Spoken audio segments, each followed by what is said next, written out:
9 valence shell configuration है। कैसा लिखा था हम लोगों ने? NS1, ये हो जाएगा hydrogen, lithium, sodium, potassium, rubidium, caesium, सबका कैसे होता जाएगा? ये हो जाएगा 1s1, ये हो जाएगा 2s1, 3s1, सबके लास्ट का configuration will be fourth period. क्या है ना, ये पीरियड नंबर कौन सा है? ये first, second, third, fourth, fourth में 4, फिफ्थ, सिक्स, फ्रांसियम सेवेंथ होगा ना। हाँ, तो ये क्या होगा? 5s1, 6s1 से ये 7s1। उसी तरह हम लोग चल जाए, ये ग्रुप 1 हो गया। ग्रुप 2 का क्या होगा? NH2। तो बेरिलियम क्या आएगा? वो यहाँ पे आएगा बेरिलियम 2s2। क्लियर? मैग्नीशियम उसका लास्ट क्या आएगा? 3s2। उसी तरह से नीचे तक लिखते जाओगे। ग्रुप 3 में चले जाओ तो वो डी ब्लॉक आ गया। डी ब्लॉक का क्या होता है? 3 मतलब S और D ऐड करके, है ना। जैसे स्कैंडियम देखो तो क्या था? 4s2 3d1 ना। ये बताया था कैसे करना है। 21 है तो ये 4s है, ये 3d है। 4s2 3d1, इसका कॉन्फ़िगरेशन क्या आएगा? NH2 N-1 D1। तो वो क्या हो जाएगा? Scandium, yttrium, lanthanide, actinide. ऐसे ही होगा ना। स्कैंडियम का होगा 4s2 3d1, 5s2 4d1, 6s2 5d1, ऐसे होगा ना। 7s2 5d1, ऐसे। तो अब ये 3 का हो गया। तो उसी तरह 7 पे जाओगे तो क्या होगा? ये दोनों ऐड करके 3 था ना, यहाँ दोनों ऐड करके 7 आना चाहिए। तो क्या होगा? NH2 N-1 D5, ऐसे होगा ना। तो manganese 4s2 NH2 N-1, N-1 मतलब 3 हो गया ना, 3d5। तो इस तरह से जाएगा। तो मैंने अभी किसका पूछा था तुमसे? 109। ये क्या होगा? वैलेंस इलेक्ट्रॉन मतलब 9 ना, मतलब NH2 N-1 D7 का होगा ये। तब ये दोनों मिलके 9 होंगे ना। तो ये लास्ट वाला क्या आता है? 7s2, और उससे एक छोटा क्या है? 6 ना, 67, ऐसे। सबको याद आया? क्लियर है ये? याद करो। याद आ गया? क्लियर है?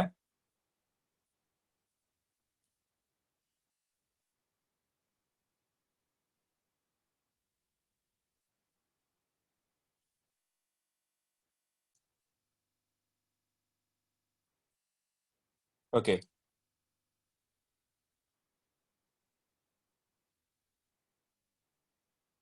ठीक है। तो रिवाइज्ड, तो इसको आगे करें। हम्म, अब मान लो कि फर्स्ट पीरियड में क्या क्या फिल हो गया। हम लोग पीरियड वाइज लिखते हैं ना। फर्स्ट पीरियड, इसमें क्या फिल होता है? केवल 1s, इसलिए इसमें 2 एलिमेंट्स है ना। 2 एलिमेंट्स कौन कौन से हैं? Hydrogen and helium. 1s1 1s2। Second period में क्या है? 2s 2p, यही फिल होता है ना। क्यों? 2s1 है, 2s2 है, 2p1 है, 2p2 है, इस तरह से करते हुए 2p6 है। ये कौन कौन से एलिमेंट है? Lithium, beryllium, boron, carbon, nitrogen, oxygen, fluorine, neon, यही है ना। उसके बाद थर्ड पीरियड में कौन सा फिल होगा? इसमें टोटल एलिमेंट कितने होंगे? 18, सॉरी 18 नहीं, कितने होंगे? 2s में 2, 2p में 6। 2s1 वाला एक है लिथियम, 2s2 वाला एक है, 2p1, 2p2, यस 8 होगा। 8 एलिमेंट्स। नेक्स्ट में बताओ। 3s 3p, हाँ तो इसमें भी 8 आएगा। 3d नहीं फिल हुआ। 3d कब फिल होता है? याद करो। वो तुम्हें ये प्रिंसिपल याद होगा। 1s 2s 2p। तो 1s पहले फिल हुआ, फिर 2s, फिर 2p, 2p के बाद 3s ना। 3s 3p 3d। तो 3s के बाद क्या फिल हो गया? 3p ना। और 3p के बाद 4s फिल हो गया। ये ऑपा प्रिंसिपल याद है ना।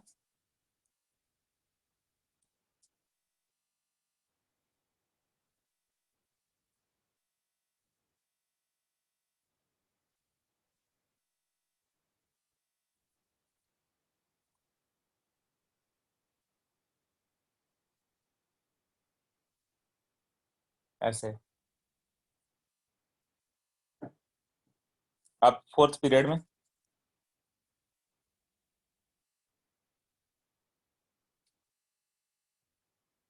हाँ, फोर्थ पीरियड में क्या फिल हुआ, देखो कहाँ से कहाँ तक जाएगा वो बताओ।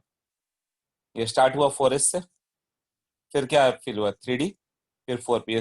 सब चीज स्टार्ट होगा s से और एंड करेगा d पे। तो 4s से स्टार्ट हुआ 4p पे एंड होगा, लास्ट में p ही है ना, इनर्ट गैसेस p6 वाले, है ना। इधर क्या है 4s1 वाला है, बीच में 3D आ गया, तो 4s में 2, 3D में 10, 4p में ये। तो ये कितना हो गया 18 एलिमेंट्स ना। कौन कौन से 18 एलिमेंट्स है ये। पोटेशियम से स्टार्ट होगा, पोटेशियम, कैल्शियम, फिर scandium, titanium, vanadium, SCTI, VCr, Mn, FeCuNi, CuZn, ऐसे था ना। फिर ये आगे जाएगा फिफ्थ पीरियड। फिफ्थ का बताओ कौन सा लें। अभी कहाँ से स्टार्ट होगा फिफ्थ पीरियड। 5s हुआ था स्टार्ट हो जाएगा, अब 5p पे एंड होगा, तो बीच में क्या आ गया है 4D देन 5p ना। तो 5s से स्टार्ट होता है और 5p पे सब एंड होता है, तो बीच में क्या आ गया 4D ना। तो इसमें भी कितने हो गए 18 एलिमेंट्स ना। तो ये 3D सीरीज वाले एलिमेंट, 4D सीरीज के एलिमेंट, सिक्स पीरियड, इसमें 6s। देखो 6s पे जाओ, फिर क्या फिल हो रहा है 6s के बाद 6p, बीच में 4f आया देन 5d आया, 6s 4f 5d 6p। तो 6s यहाँ पे 4f सीरीज आया था ना, जिसका x था उसका p था। 6s उससे दो कम वाला f 4f, और एक कम वाला d। और जैसा कि एक कम वाला d तो था ही, साथ में ही आ गए, तो इसमें कितने होंगे 32 एलिमेंट्स ना। सेवंथ पीरियड की बात करें,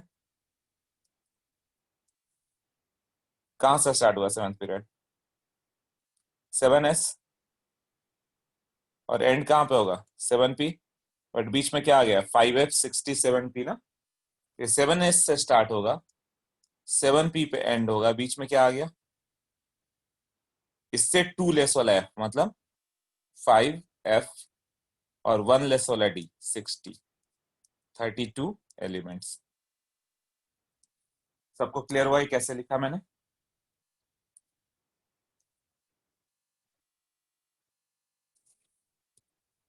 हाँ, इसके थ्रू तुम्हें किसी का इलेक्ट्रॉनिक कॉन्फ़िगरेशन लिखना है तो डायरेक्ट लिख सकते हो।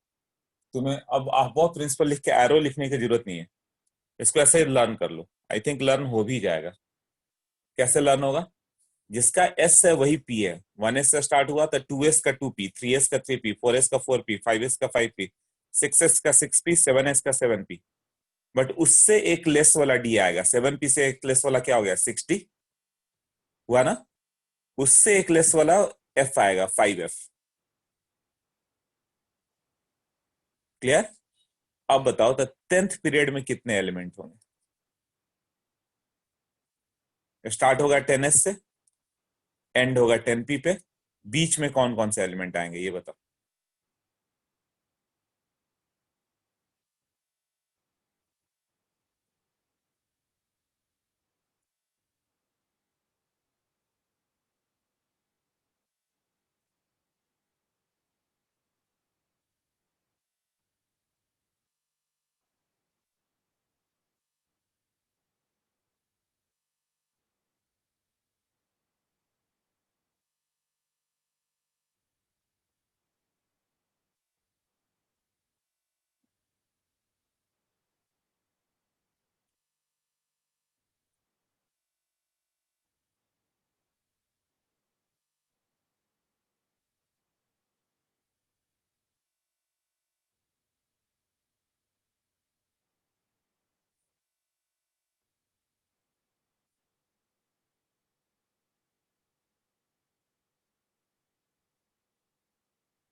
ओके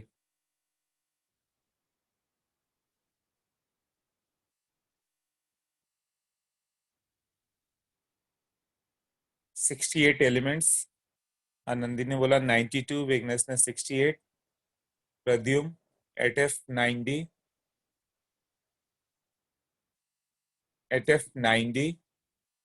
अरे 9 से नीचे भी तो आओ। 8 एफ पे आ गए तो 7 पे आओगे तो 7 में जी भी तो आएगा।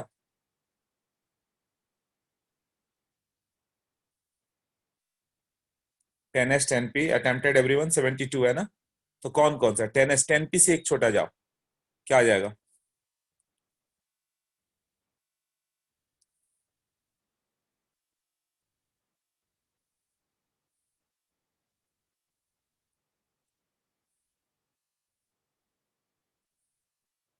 तो इफ आई राइट 10 एस, तो यहाँ पे मैं 10 पी गया, तो 10 पी से एक छोटा क्या आएगा? 9 डी। उससे एक छोटा 8 एफ। 7 में क्या आ जाएगा? जी। 6 में एच।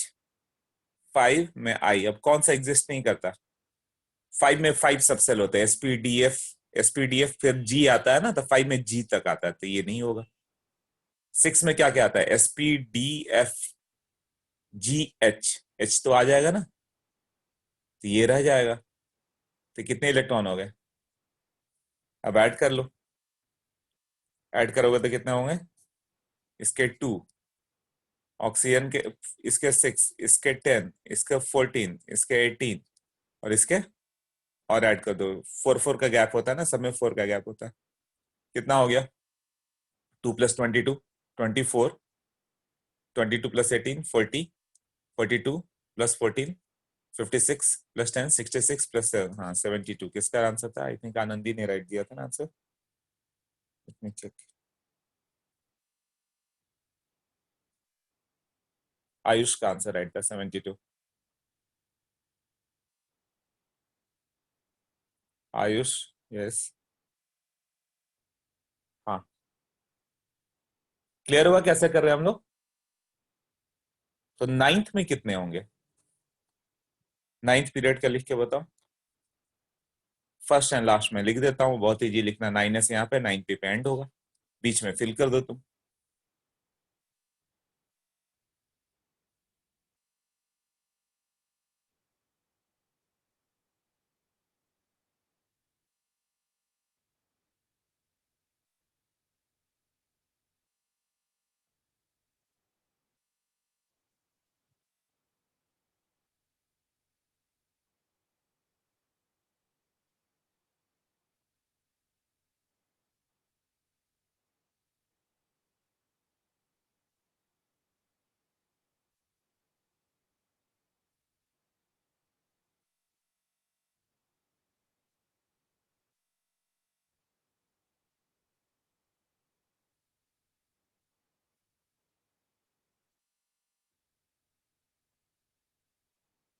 Fifty four.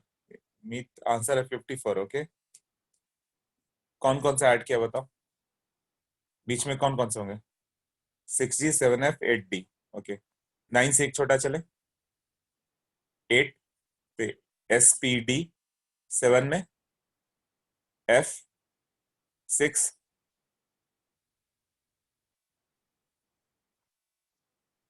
G। हाँ, 5 में तो आई आएगा नहीं, इतना ही रहेंगे फिर तो कितना बच जाएगा? 50 बच जाएगा फिर तो। हाँ 50 हो गया ना। 2 प्लस ये नहीं याद आ रहा तो इधर से ऐड करते जाओ। 6 10 14, चार चार का डिफरेंस होता है ना, और ये 18। 50 एलिमेंट्स। बट कौन कौन सा फिल होगा तो ये तो तुम्हें अंदर का जानना ही पड़ेगा ना, कौन कौन सा फिल होगा। अब सोचो, पीरियोडिक टेबल तुम याद करोगे तो यही मैंने बताया था कि तुम्हें ये एरो एरो लिखने की जरूरत नहीं है। इलेक्ट्रॉनिक कन्फिग्रेशन डायरेक्ट बता सकते हो। 1s के बाद क्या हो गया? 2s 2p।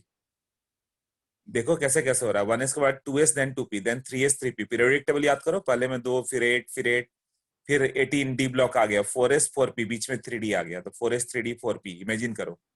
फिर 5s 4d 5p ऐसा आया ना। फिर 6s 6p है, बट जैसे ही 6s आ गया लेंथेनाइट सीरीज आ गया, 4f then 5d then 6p।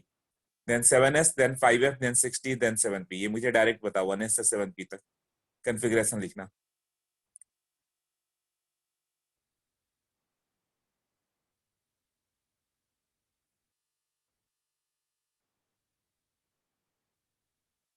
Hamid, चलो बताओ कैसे फिल करोगे। 1s से लेके क्या क्या है, 1s उसके बाद?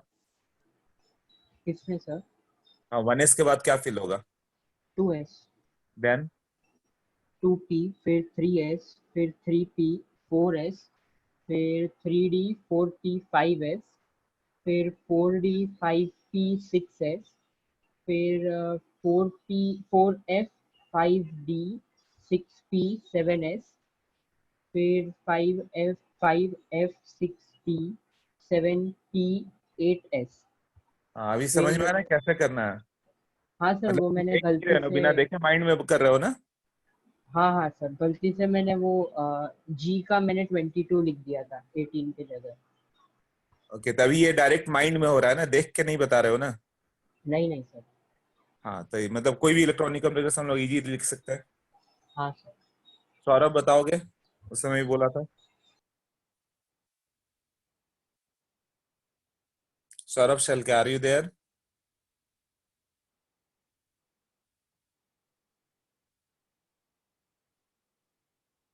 नहीं, लेक्चर के स्टार्ट में भी नहीं थे, अभी भी नहीं हो। कोई मैसेज भी नहीं आ रहा। सौरभ,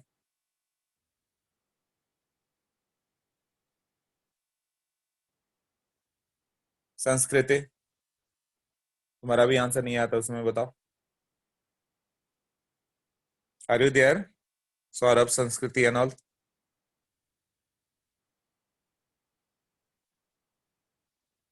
मैसेज आया मतलब एटलीस्ट यू आर देयर। तो can you answer the question, जब पीरियोडिक टेबल लिखना आप प्रिंसिपल में कौन सा फिल हुआ, जैसे मीत ने बताया वैसे?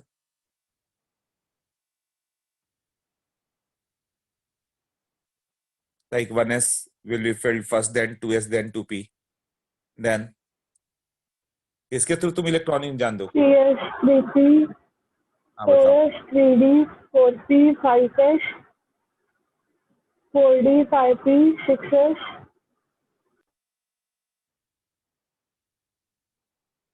हाँ, 6s के बाद लेंथेनाइड सीरीज होता है ना।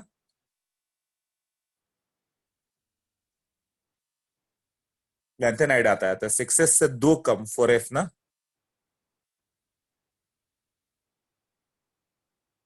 ओके, तो ये इलेक्ट्रॉनिक कॉन्फ़िगरेशन पीरियोडिक टेबल से याद करो। सो हम ये 1s था, यहाँ 2s 2p था, देन 3s 3p, बीच में फिल करते जाना 4s 4p। क्या क्या फिल करोगे? 5s 5p, 6s 6p, ऐसे हुआ ना। तो 4s के बाद 3d, 5s के बाद 4d, 6s में लेंथेनाइड आ गया 4f और 5d, 7s और 7p के बीच में क्या हो गया? 5f 60 ऐसे आ गया। तो जैसे इलेक्ट्रॉनिक कंपोजिशन मान लो लिखना है 48 का, तो तुम्हें डायरेक्ट लिखते जाओगे 1s2, 2s2, 2p6।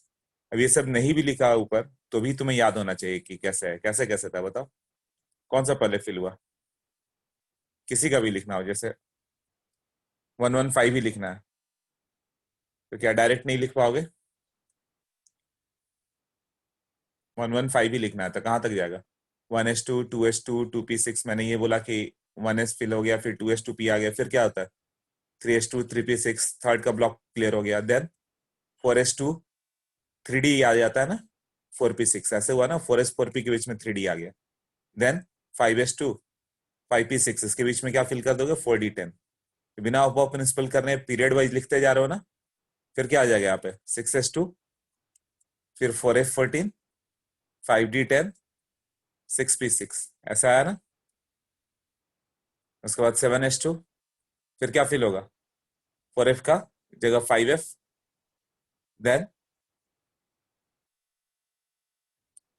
सो हम नहीं समझ में आया। Okay, 5d10 and then 7p में जाओगे तो 5 तक जाएगा। ये इलेक्ट्रॉनिक कॉन्फ़िगरेशन लिखना क्लियर नहीं हुआ? हाँ संस्कृति बताओ, बोलो।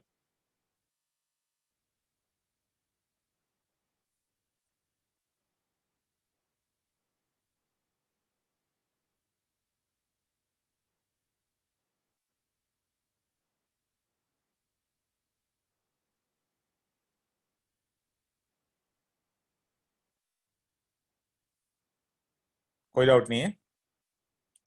हाँ शुभम बोलो। 5 14 के बाद 6D 10 आएगा।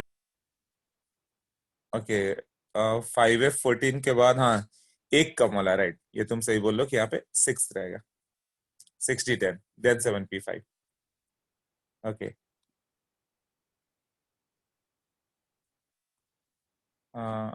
किसको नहीं समझा एक बार मुझे हैंड रेज करो, बताओ क्या नहीं समझा। सोहम, सोहम थोड़ा ठीक से बताओ क्या नहीं समझ पा रहे हो।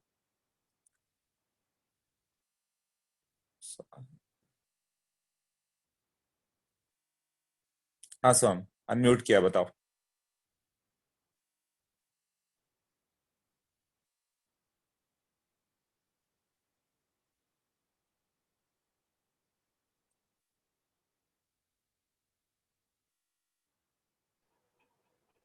सर वो इलेक्ट्रॉनिक कॉन्फ़िगरेशन का नहीं समझा। मतलब कैसे, तुम्हें कैसे आता है इलेक्ट्रॉनिक कॉन्फ़िगरेशन लिखने, वो बताओ। तुम्हें मान लो कि 11 लिखना है तो इलेक्ट्रॉनिक कॉन्फ़िगरेशन कैसे लिखते हो 11 का? सोडियम का इलेक्ट्रॉनिक कॉन्फ़िगरेशन क्या होता है, ये एटॉमिक स्ट्रक्चर में पढ़ा होगा, क्या होता है वो बताओ।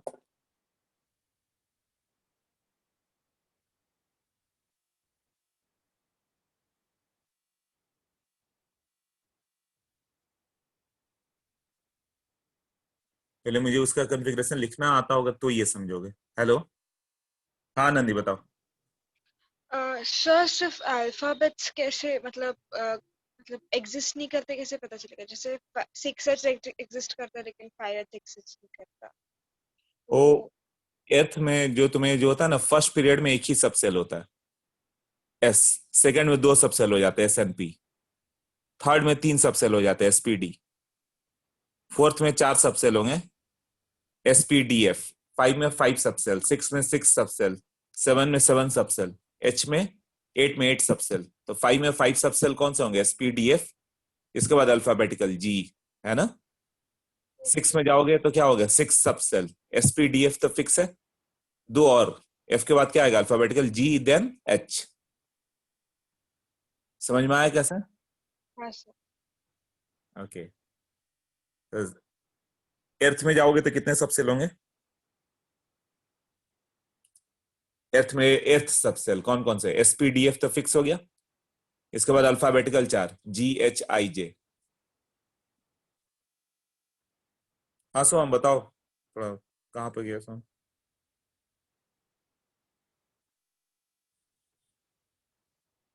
हाँ बताओ, सोडियम का इलेक्ट्रॉनिक कॉन्फ़िगरेशन लिखने आता है तुम्हें? हाँ सर। क्या होता है? 1s2 2s2 2p6 और 3s1। हाँ, तो ये कैसे लिखते हो, कैसे समझ में आया ये? सर वो मैप दिया है। हाँ वो मैप से दिया था ना, हाँ उसी मैप को मैंने प्लॉट किया है, उसी मैप से पीरियोडिक टेबल पर। उस मैप से पीरियोडिक टेबल कैसे बन गया कि 1s के बाद क्या फिल हो रहा है तुम बताओ? 2s 2s then then 2p 2p, तो ये सेकंड पीरियड कर दो। थर्ड में थर्ड में 3s और 3p तो बस ये जहां S से स्टार्ट होगा P पे एंड होगा। फोर्थ में 4s 3d और 4p। बस 4p एंड हो गया, ओवर छोड़ दो, S पे आते हैं नया cell then. Yes sir. Sir fifth वाला ना, हाँ उसके 5s, बाद 5s 4d और 5p। व्हाइट बोर्ड दिख रहा है ना। हाँ देन 6s से स्टार्ट होगा, 6p पे एंड होगा, बीच में क्या फिल होगा? 4f और 5d। हाँ अब समझ में आया कैसे फिल कर रहा हूं मैं? हाँ सर। तुम्हें यही याद है तो फिर वो ऐसे मैप क्यों लिखना है, ये याद है, हो गया ना हाँ सर। कि फर्स्ट में 2 एलिमेंट है ना, सेकंड यस में सर। 8, थर्ड में 8, इधर 18, इधर 18, इधर 32, इधर 32, ऐसा है ना। हाँ सर। इससे याद करना इजी है ना, रादर देन वो जो मैप था। Yes sir. हाँ तो इसके हिसाब से 115 जाना पड़ा, तो मैंने पहले ये फिल कर दिया, फिर ये 2 फिल किया, फिर ये फिल किया, फिर ये फिल किया, फिर इधर, फिर इधर। अब मुझे मालूम है कि 101 से लेकर 1018 तक ये 7th में जाकर रुकने वाला, फिर इधर फिल करते करते मैं यहाँ पे आकर रुक गया 5p5 पे। 15 लिखना था ना, तो रुको यहाँ पे 7s2, थोड़ा सा लास्ट में चेंज करना पड़ेगा मुझे, 7p3 करना पड़ेगा, ये 15 था ना, वैलेंस इलेक्ट्रॉन कितना होना चाहिए? 3 + 2 5 ना। अभी समझ में आया कैसे लिखा?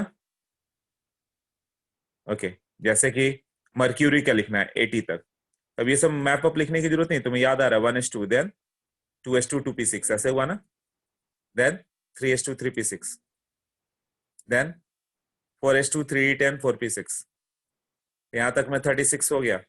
नेक्स्ट इनर्ट गैस का 54 होता है, ठीक है ना, यहां तक 18 पे रुका, यहां तक आके 36 पे रुका, नेक्स्ट 54 पे रुकेगा, वो क्या होगा? 5s2 3d10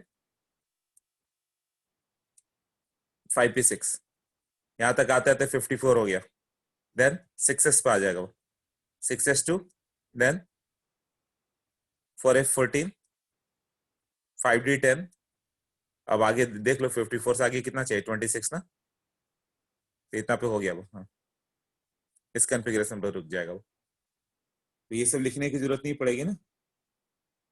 अभी सबको क्लियर हुआ माइंड में कैसे करना है ये?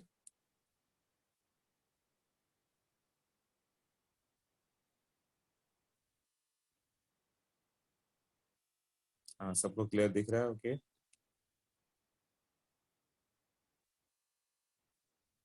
ओके, दुर्वेश, प्रद्युम, आनंदी, सोहम सबने, विघ्नेश सबने यस बोल दिया, महेश, अचल, ओके, ठीक है। अब शुभम, ओके, तो if,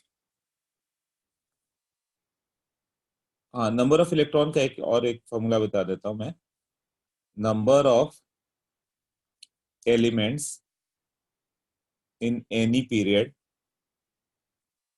is equal to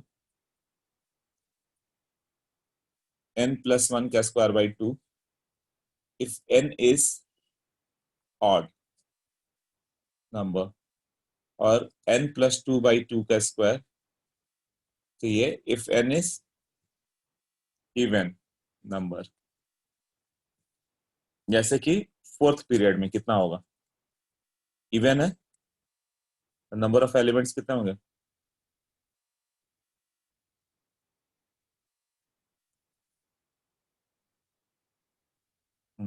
four plus even वाला फॉर्मूला ना, 4+2 का स्क्वायर बाई 2, 18 ना, 10th पीरियड जो अभी पूछा था।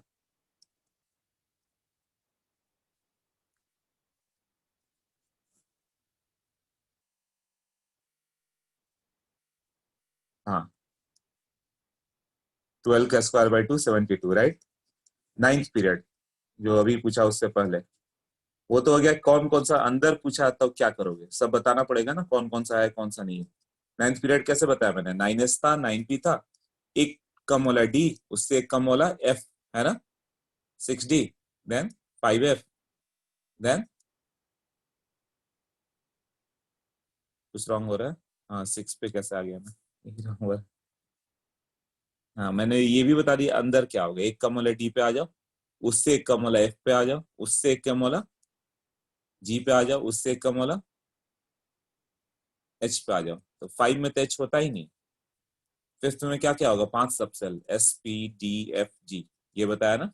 6 में जाओगे तो 6 subshell s p d f g h, ऐसे। 7th में जाओगे तो 7 subshell s p d f g h i, clear हुआ ना कैसे होते हैं।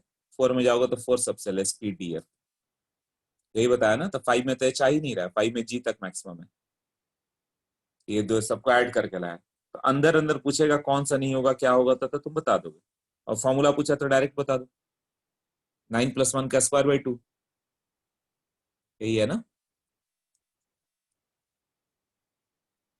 कितना हो गया? 50 ना। तो 7th पीरियड में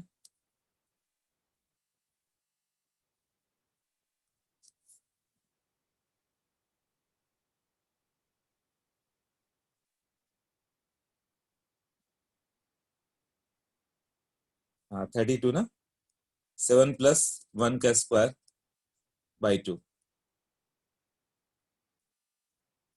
आई थिंक सबको क्लियर होगा ये।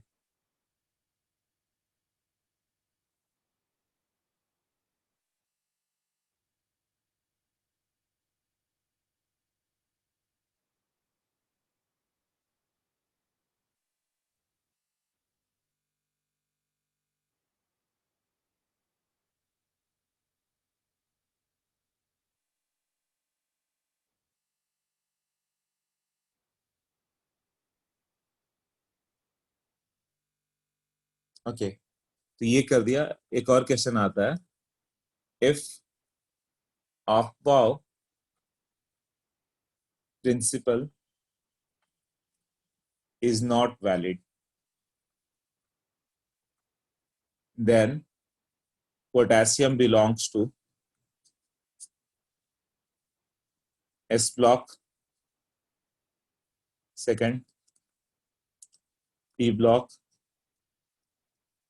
third, D block, F block.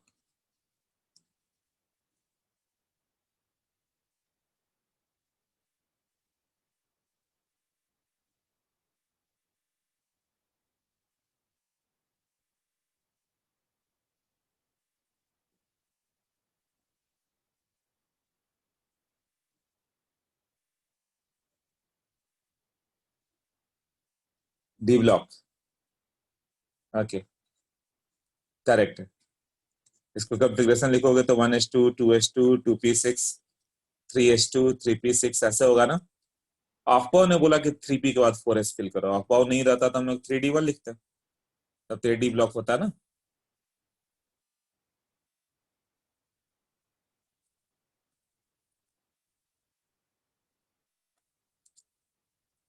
एक ये क्वेश्चन आता है, दोनों क्वेश्चन लर्न कर लेना। जब भी आता है डायरेक्ट लर्न है तो आंसर कर दोगे, नहीं तो जाएगा। इससे जैसे पिछला वाला भी आता है, लर्न है तो आएगा, नहीं तो छोड़ दोगे। If 3 spin quantum numbers are feasible, मान लो -half, 0, +half, hypothetically is feasible, then number of elements in fourth period.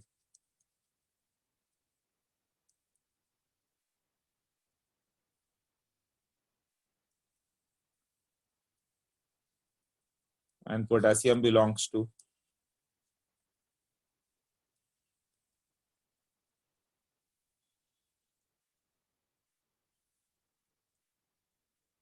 अब ये 3 क्वेश्चन जो है ना डायरेक्ट वाले हैं, आते ही रहेंगे, एडवांस में जरूर देंगे ये लोग।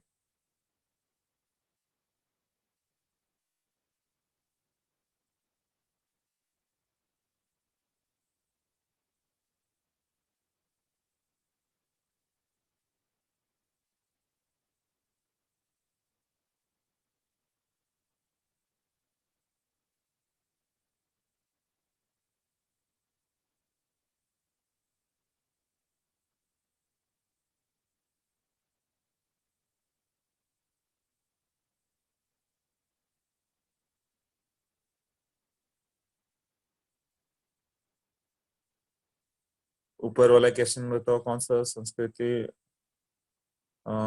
ये वाला ना, Aufbau principle is not valid. तो देखो ऑफ प्रिंसिपल में क्या होगा ना, 27 है Pradyumna, okay, let me check.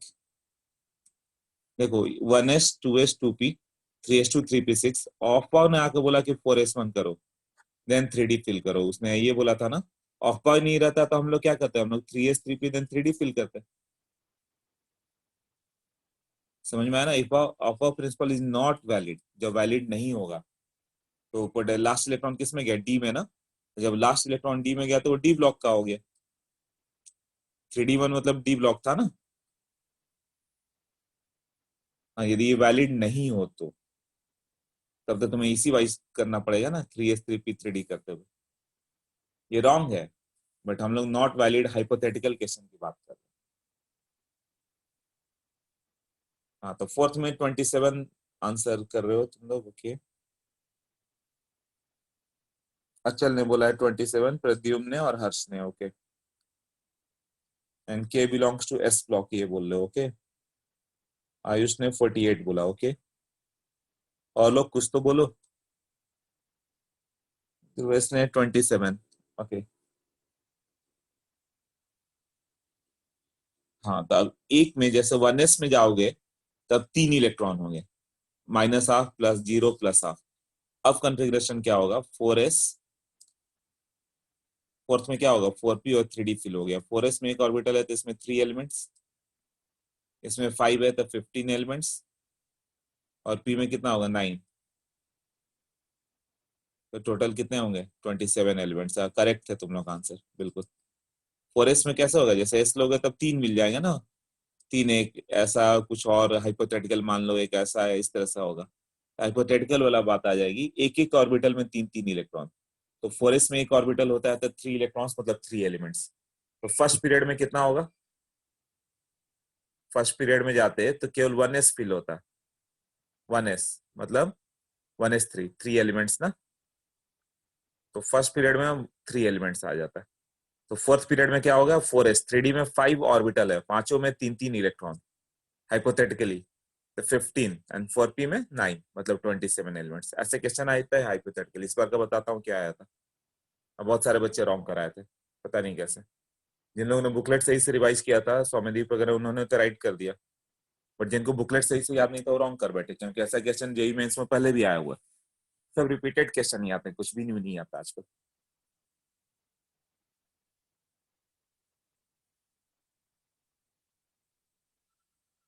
First तुमने ये पूछा था क्या? ओके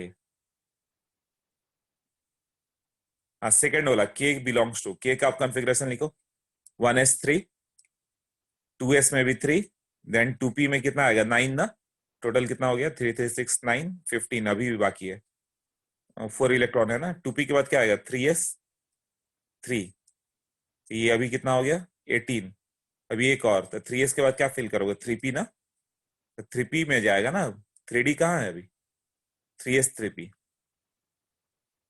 तो ये p में गया ना लास्ट इलेक्ट्रॉन, तो ये किसको आएगा आंसर, ये आंसर आएगा p ब्लॉक। एकदम फिक्स वाले 3 क्वेश्चन है जो पूछते हैं वो लोग। अब बताओ किसको इसमें डाउट है, क्लियर है? यस, डाउट है तो हैंड रेंज करो और देन पूछो मुझसे।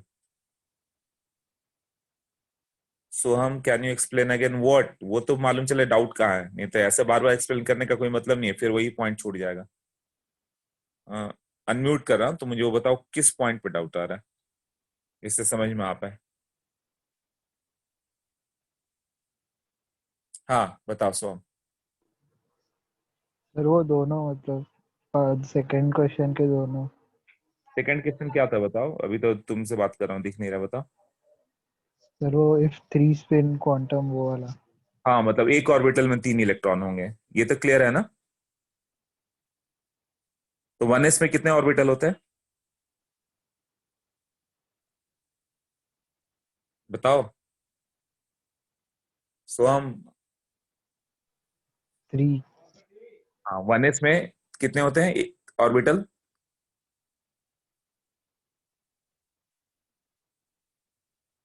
1s में 3 ऑर्बिटल होते हैं।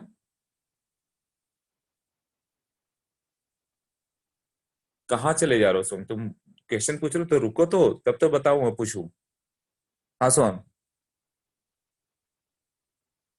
सर एक ऑर्बिटल। एक ऑर्बिटल तो कितने इलेक्ट्रॉन होंगे उसमें, 3 स्पिन क्वांटम में मतलब 3 इलेक्ट्रॉन्स ना, तो 1s में 3 इलेक्ट्रॉन होंगे है ना। 2s 2p में कितने होंगे, 2s में कितना होगा, तुम्हारे माइक में कुछ प्रॉब्लम है क्या? हाँ सोहम बताओ। सर 1s में 3 होंगे, हाँ देन 2s में, 2s में भी 3, हाँ 2p में, 9, हाँ क्यों 3 ऑर्बिटल्स थे तो 9 हो गए, देन फिर 3s आएगा, हाँ उसमें भी उसमें भी शायद 3। s में तो 3 ही जाएंगे ना, अभी तो बता रहे, s में हाँ 3 होंगे, p में 9 होंगे है ना, d में 15 होंगे, हाँ ऐसे ही होगा ना, मतलब हर एक ऑर्बिटल में 3 इलेक्ट्रॉन। हाँ हाँ तो उसके बाद 3p में एक बच गया, तो लास्ट इलेक्ट्रॉन तो p में गया ना, तो p ब्लॉक हो गया ना। हाँ सर समझा। हाँ, और वो दूसरा वाला भी क्लियर हो गया अभी, फोर्थ पीरियड में कितने एलिमेंट होंगे। हाँ हाँ ओके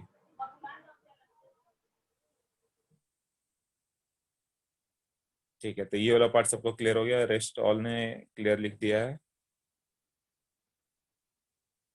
ओके हाँ ठीक है, तो नेक्स्ट पार्ट करते हैं हम लोग।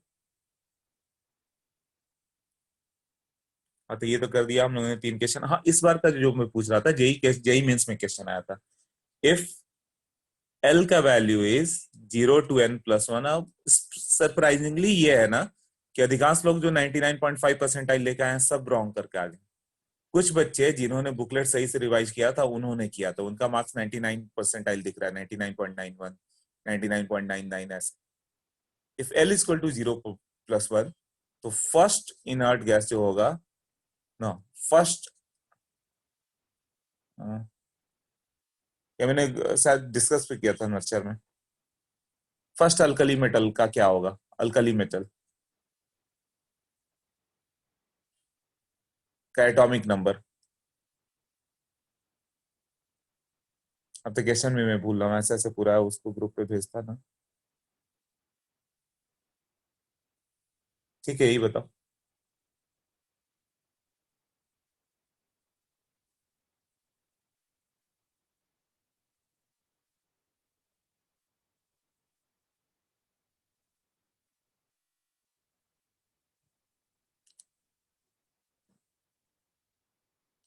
देखिए इसका टाइम लग जाएगा, मैं ही बता दूं। तो n इक्वल टू 1 पे जाओगे तो l का वैल्यू क्या होगा, 0 1 और 1 + 1 0 1 2 ना, मतलब अब होगा 1s 1p 1d ऐसे। n इक्वल टू 2 पे जाओगे तो l का वैल्यू 0 1 2 3। l का वैल्यू कितना होगा, 0 से लेके n+1। n का वैल्यू क्या पुट करोगे 2, तो 0 से लेके 3 तक ना, तो 0 1 2 3 यही हुआ ना। ये कौन कौन सा होगा, 2s 2p 2d 2f। अब इसको फिल कैसे करोगे, अपर प्रिंसिपल से फिल करोगे तो क्या होगा, n+l रूल ना, n+l रूल से 1s सबसे छोटा है, तो 1s उसके बाद क्या फिल होगा 1p, देन ये 1+0 था, ये 1+1 था, यही था ना, ये 1+2 है, ये 2+0 है, ये 2+1 है, ये 2+2 है, कौन सा पहले फिल होगा, ये 1 था ये 2 था, देन 2s फिल होगा, उसके बाद हाँ d 1d आ जाएगा, राइट। 1d पे बात आ गई, देन 2p पे बात आ गई, ऐसे होगा ना। फिर आगे जो भी जाना जाएगा, शायद 3s आ जाए, 3s का कितना हो जाता फिर 3+0 ना, ये 3s जाता। तो उसने पूछा था कि 8 क्या इनर्ट गैस होगा, 8 मतलब 1s2 1p6, तो फर्स्ट इनर्ट गैस का कंफिग्रेशन यही होगा ना। और 9th बोला था क्या फर्स्ट अल्कली मेटल होगा, तो ये तो सही था statement, 8 is the first inert gas. First inert gas का कंफिग्रेशन क्या होगा, 8 ही होगा ना।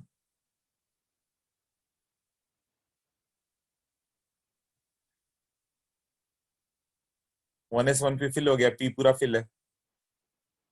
फर्स्ट अल्कली मेटल क्या होगा, 1s2 1p6, then 1s 1p के बाद क्या फिल होगा, 2s ना, 2s1। हाँ तो फर्स्ट अल्कली मेटल ये होगा।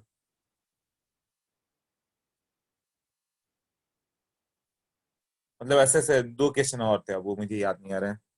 कुछ तो था हाँ, 15 में क्या कंप्लीट जो वैलेंस सेल है उसमें हाफ फिल्ड सब सेल है क्या, 15 कैसे लिखोगे फिर, 1s2 1p6 2s2। इस बार का मेंस का क्वेश्चन, मेंस का tough question, 1s2 1p6 2s2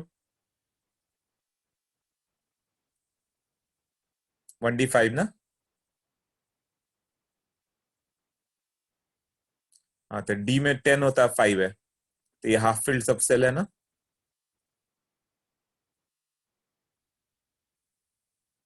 हाँ तो 15 हाफ फील्ड सब सेल ऐसे ही होगा ना। तो ऐसा वाला एक हाइपोथेटिकल क्वेश्चन आया था, तो ऐसा क्वेश्चन तुम्हारे बुकलेट में एक बार है, जेई मेंस में एक बार आ चुका है। तो जिन्हें ये क्वेश्चन याद है उन्होंने तो आंसर कर दिया, बट बहुत कम लोग थे आंसर करने वाले, 1% ही मान के चलो, 99% लोगों ने रॉन्ग कर दिया है। कॉन्फ़िगरेशन लिखना ही रॉन्ग कर गए यहाँ पे कि ये ऐसे सीरीज में जाएगा। Everything in the JEE mains ना, तुम्हारा रिवीजन लेवल क्या उतना कंफर्टेबल उस समय रह रहा है कि नहीं, वो तभी आएगा जब तुम क्वेश्चन बार बार सॉल्व करोगे, नहीं तो क्या वो। सबको क्लियर हुआ ये वाला क्वेश्चन जो बोला मैंने।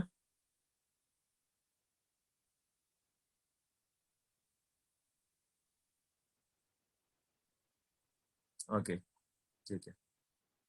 ऐसा क्वेश्चन जेईई मेंस में आया था, सबने पूछा, बहुत सारे लोगों ने पूछा कि सर ये रॉन्ग है क्या, ये ऐसा होगा।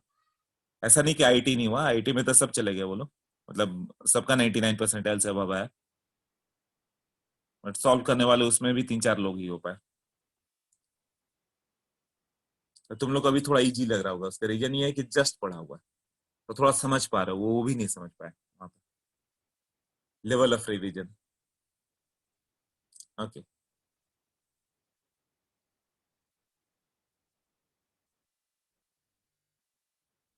हाँ, नेक्स्ट अभी पार्ट कर दिया, ये पार्ट तक कर दिया। उसके बाद देखो classification of modern periodic table. इसमें मैं कुछ नहीं लिखने वाला, इसको देखते जाओ। पहला कौन सा हो गया, it is classified in 4 block. कौन कौन सा ब्लॉक्स हो गया, एस ब्लॉक। उसके बाद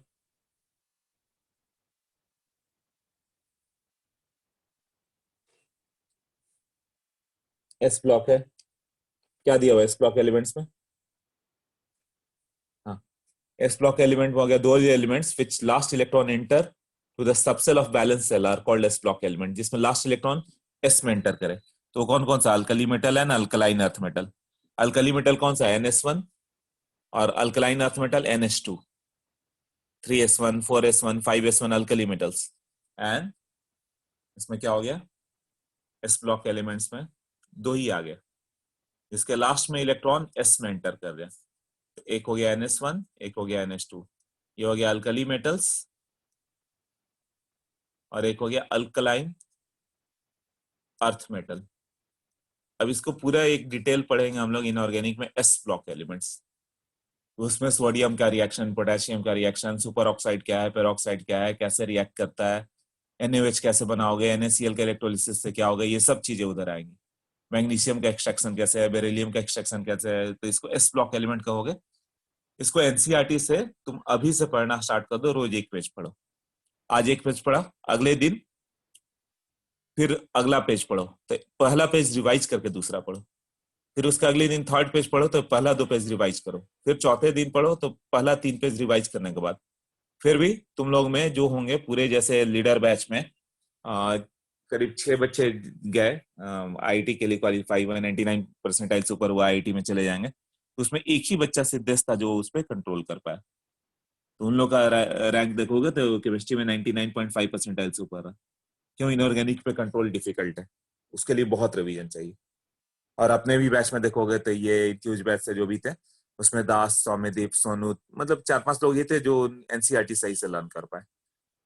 तो उनके मार्क्स 100% रहे, क्योंकि डायरेक्ट क्वेश्चन आएगा उससे कि मतलब Cl2NaOH से रिएक्ट करेगा तो क्या बनेगा। तो तुम रोज पढ़ो तब तो याद हो गया, बट रोज रिवीजन नहीं है तो चला जाता है। तो पूरे आईआईटी क्वालिफाई करने वाले बच्चों में 10% ही ऐसा है जो इनऑर्गेनिक अटेम्प्ट करके जाते हैं। बट वो लोग ही होते हैं जो टॉप रैंकर होते हैं। जिनका इनऑर्गेनिक गया टॉप रैंक तो ऐसे ही गया, वो तो 1 to 2000 रैंक सोच भी नहीं सकते। उनके रैंक चले गए सीधे 6000, 7000, 8000 ऐसे, क्योंकि इजी मार्क्स छोड़ दिए उन लोगों ने। वो रैंक जो मतलब 8000 वाला है, वो हो सकता है अंडर 100 का बच्चा होता है, सिर्फ इनऑर्गेनिक अच्छे से लर्न कर लेता, तो वो छोड़ दिया उसने, तो पीछे रह जाता फिर। तो जैसे मैंने एक सबको बताया था कि रैंक 35 तक करण जैन, उसका मैंने बुक देखा था, ओपी टंडन की बुक से उसने किया था। कोई एक बुक कर लो काफी हो जाता है। ओपी टंडन की बुक किया था, और उसके बुक को देखो तो मालूम चलता था कितने बार का पढ़ा हुआ। कोई मुझे लगा सेकंड हैंड बुक लिया था उसने, उससे किया था। तो फिर देखा था नहीं, वो तो लेटेस्ट एडिशन था, 2011 की बात कर रहा हूँ। तो उसने 2009 की बुक ली थी, और 2011 तक में वो इतनी पुरानी बुक लग रही थी कि मालूम ही नहीं चल रहा था कि वो 2009 का एडिशन।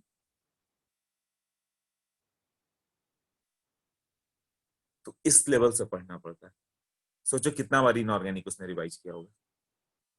वैसे ही है, तब वो रैंक 35 है, और वही इनऑर्गेनिक छोड़ देता ना तो 3500 की जगह उसका रैंक 6000 दिखता। बस उतना ही डिफरेंस होता है, 5000, 6000 और 100 का। ओके, तो कैसे कंट्रोल होगा ये भी मैंने बता दिया। तो तुम लोग को ऊपर है, कंट्रोल करो, रोज एक पेज पढ़ते रहो, रिवाइज करते रहो। उसके बाद क्या आ गया देखो, ये आउटर कॉन्फ़िगरेशन NS1 NH2 हो गया। अब प्रॉपर्टीज में देखो, all s block elements are what, soft metal. इसको तुम नाइफ से कट कर सकते हो। सोडियम पोटेशियम को यूट्यूब पे देखोगे तो दिखेगा, नाइफ से कट कर दे रहे हैं। उनका low boiling point and melting point होता है। क्यों, उसमें मेटेलिक बॉन्ड स्ट्रेंथ वीक होता है। तो मेटेलिक बॉन्ड क्या होता है, ये आगे जाकर हम लोग पढ़ेंगे। उसमें जैसे बहुत सारे सोडियम सॉलिड कैसे होता है, ऐसे होता है Na+ इलेक्ट्रॉन, Na+ इलेक्ट्रॉन, ऐसे ये आपस में बॉन्ड बना के रखता है, Na+ इलेक्ट्रॉन, Na+ इलेक्ट्रॉन। तो सोडियम फिक्स है, उसमें इलेक्ट्रॉन क्या होता है, मूविंग होता है, इलेक्ट्रॉन मूविंग रहता है। तो इलेक्ट्रॉन कैसे जाएगा, इधर से इधर ऐसे ऐसे मूव करता है, ये मूविंग इलेक्ट्रॉन है, इसलिए मेटालिक होता है। आयरन देखोगे तो क्या याद आना चाहिए, आयरन का रॉड देखो तो उसमें कैसा होगा, Fe2+, 2 electron, Fe2+2 electron, Fe2+2 electron. तो जो ये इलेक्ट्रॉन है ना, ये बाइंडर का काम करता है, ये 2 सोडियम प्लस को अपने ओर अट्रैक्ट करके रखेगा। इसी बॉन्ड को हम लोग बोलते हैं मेटालिक बॉन्ड। इसमें एक एक इलेक्ट्रॉन है, और तुम Mg में जाओगे तो Mg2+2 इलेक्ट्रॉन, Mg2+2 इलेक्ट्रॉन, इससे वैलेंस में 2 इलेक्ट्रॉन है ना, ये 2 इलेक्ट्रॉन बहुत स्ट्रांगली अट्रैक्ट करके रखेंगे ना इसे। तो मेटालिक बॉन्ड स्ट्रेंथ किसमें स्ट्रांग हुआ, मेटालिक बॉन्ड मतलब मेटल्स के बीच का बॉन्ड। सिर्फ ये कंसेप्ट मेटल्स के लिए, नॉन मेटल्स के लिए नहीं। नॉन मेटल्स में या इसमें और तरह के ionic compound, covalent compound, coordinate bond, ये सब होते हैं। और ये उससे अलग एक मेटालिक बॉन्ड होता है। जैसे कॉपर, कॉपर मेटल है तो उसके अंदर कैसा बॉन्ड होगा, कॉपर सॉलिड क्यों है, केवल कॉपर ही है ना, तो कैसे है, Cu2+2 इलेक्ट्रॉन, Cu2+2 इलेक्ट्रॉन। तो जो 2 इलेक्ट्रॉन है ना, चारों ओर मूव करते रहते हैं, इसीलिए वो कंडक्ट करता है इलेक्ट्रिसिटी को, हीट को। क्लियर। तो किसमें मेटालिक बॉन्ड स्ट्रेंथ इधर हो गया, इधर मेटालिक बॉन्ड स्ट्रेंथ इंक्रीजेस ना, strength in the period increases. S block वाले मेटल क्या होंगे, सॉफ्ट होंगे, और जैसे जैसे डी ब्लॉक की ओर जाओगे एकदम हार्ड होते जाएंगे, नंबर ऑफ इलेक्ट्रॉन ज्यादा होता गया ना। स्कैंडियम में जाओगे तो कितना आएगा, 4s2 3d1, इसमें सोचो 3 इलेक्ट्रॉन आएंगे, तो वो कैसा होगा, Sc3+3 इलेक्ट्रॉन। तो ये तो बहुत स्ट्रॉन्ग बाइंडिंग देगा ना।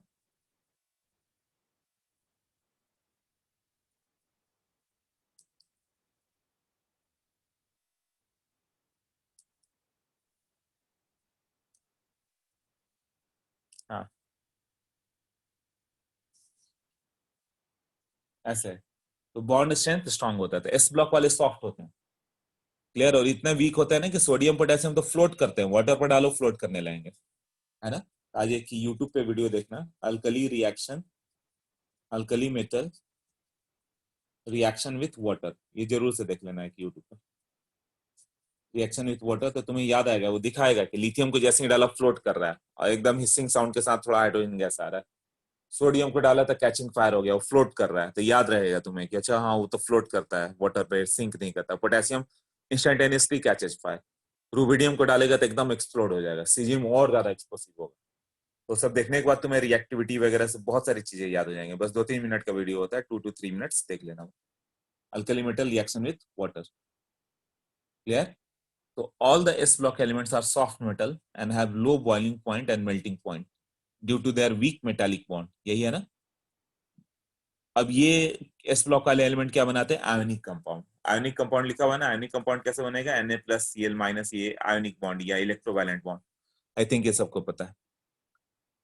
These metals are kept in organic solvent। Sodium को कहाँ रखते हैं, केरोसिन ऑयल में डिप करके रखते हैं, है ना। एक्सेप्ट लिथियम, लिथियम को तो वो भी वहां भी नहीं रखते। क्यों, लिथियम बहुत लाइटर है, वो फ्लोट करके ऊपर आ जाता है, तो एक्सप्लोड कर जाएगा ना, फिर एयर में रिएक्ट करने लगेगा। तो sodium metal is kept in the kerosene and lithium being lightest metal is kept in paraffin wrapper, है ना। पैराफिन में रैप करके रखते हैं हम लोग। पैराफिन क्या है, एल्केन को पैराफिन बोलते हैं ना, सैचुरेटेड फैट। तो सैचुरेटेड फैट में उसको रैप करके रखा जाता है। ये सब पॉइंट अभी लर्न करोगे, बट ये सब पॉइंट अभी नहीं आएगा, ये सब इनऑर्गेनिक के पॉइंट है। उसके बाद all the metals impart characteristics colour to the flame test. अब ये अभी जरूरत नहीं है, बट कभी ना कभी जरूरत है, तो तुम्हें कहीं ना कहीं जाके आगे लर्न करना है, अभी से लर्न कर लो तो बेटर है, बट अभी आएगा नहीं एग्जाम में, इतना श्योर रखो। लिथियम में मतलब ये जो पढ़ रहे हैं क्लासिफिकेशन में वाला पार्ट, ये सब एस ब्लॉक में ही आएगा, अभी नहीं आएंगे लोग। लिथियम का क्रिम्सन रेड, सोडियम का गोल्डन येलो कलर आता है, और डायरेक्ट क्वेश्चन आता है सोडियम का क्या कलर होता है बुनसन फ्लेम में, गोल्डन येलो। याद है तो लिख के आओगे, नहीं तो छोड़ के आओगे, और दूसरा ऑप्शन ही नहीं रहता। बेरिलियम मैग्नीशियम कौन से कलर शो नहीं करते, तो देखो लिस्ट में बेरिलियम मैग्नीशियम नहीं है, तो उसको हीट करोगे तो कोई कलर नहीं आता। उसके बाद ये सब क्या होता है, मेटल्स आर रिड्यूसिंग एजेंट। अब रिड्यूसिंग एजेंट क्यों बोल रहे हैं हम लोग, ये कोई भी मेटल रिड्यूसिंग एजेंट होता है। क्यों, जैसे कि सोडियम ले लो और क्लोरीन ले लो, तो सोडियम ने क्या किया, अपना इलेक्ट्रॉन रिलीज किया, और वो इलेक्ट्रॉन किसके पास गया, यहां से इसके पास गया इलेक्ट्रॉन, है ना, Na+ और Cl- हुआ। तो एक कंसेप्ट आता है लियो का, loss of electron is called oxidation, loss of electron is called oxidation and gain of electron is called reduction. यही है ना। तो सोडियम का ऑक्सीडेशन हो गया, सोडियम तो Na+ बन गया, एंड Cl का क्या हो गया, रिडक्शन। तो सोडियम ऑक्सीडाइज हुआ क्यों, क्लोरीन ने उसे ऑक्सीडाइज किया, क्लोरीन ने ऑक्सीडाइज किया, तो क्लोरीन को हम लोग क्या बोलेंगे, ऑक्सीडाइजिंग एजेंट। तो केवल ऑक्सीजन ही ऑक्सीडाइज नहीं करता, अब सारे पी ब्लॉक वाले ऑक्सीडाइज करेंगे, है ना। और सोडियम को बोलोगे तो क्लोरीन रिड्यूस हो गया, 0 से कहाँ गया, -1 ना। तो क्लोरीन रिड्यूस हुआ, तो इसे रिड्यूस कौन किया, सोडियम ने रिड्यूस किया ना, सोडियम ने इलेक्ट्रॉन देकर रिड्यूस किया, तो सोडियम को बोलोगे रिड्यूसिंग एजेंट। तो सारे मेटल का काम तो वही है, all metal will provide electron. जब सबके सब इलेक्ट्रॉन प्रोवाइड करेंगे तो all metals are oxidising agents. आज तुमने वो वीडियो देख लिया, वेरी गुड। अब तुम्हें वो चीजें याद रहेंगे, बाकी लोग भी देख लो, और कलर टेस्ट भी देख लेना, जो ये कलर है ना, एक बार देखोगे तो दिमाग में चला जाएगा, flame colour of alkali metals. तो सोडियम का कलर याद होगा, गोल्डन येलो, ये सबका वायलेट की ओर है, ब्लू कलर की ओर है, ऐसे। हाँ, ये रेडॉक्स वाला पार्ट है, यहाँ पे दिया हुआ रिड्यूसिंग एजेंट, ऑक्सीडाइजिंग एजेंट का। तो इतना अभी से मान के चलो, रिड्यूसिंग एजेंट क्या हो गया, देखो नोट्स में दिया हुआ है ना, रिड्यूसेस अदर सब्सटेंस और ऑक्सीडाइजेज इटसेल्फ। समझ में आया ना, रिड्यूसिंग एजेंट वो एजेंट है जो काम का होगा वो करेगा। तो reducing agents are agent which reduces other, जो दूसरे को रिड्यूस करते हैं। ऑक्सीडाइजिंग एजेंट क्या है, agents which oxidises other and get reduce itself, जो खुद को रिड्यूस कर देते हैं।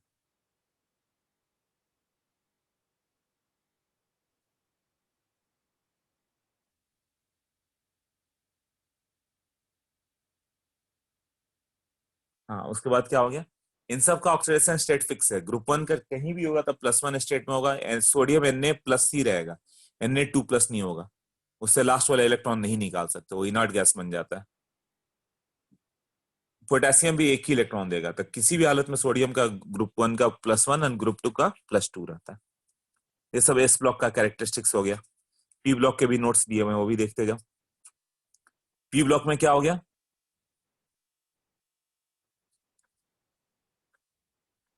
जिसमें लास्ट इलेक्ट्रॉन किसमें जाए, Np1 से लेके Np6 तक जाए। तो जैसे 2s2 2p1, ये कौन सा हो गया, बोरॉन, ये पी ब्लॉक हो गया।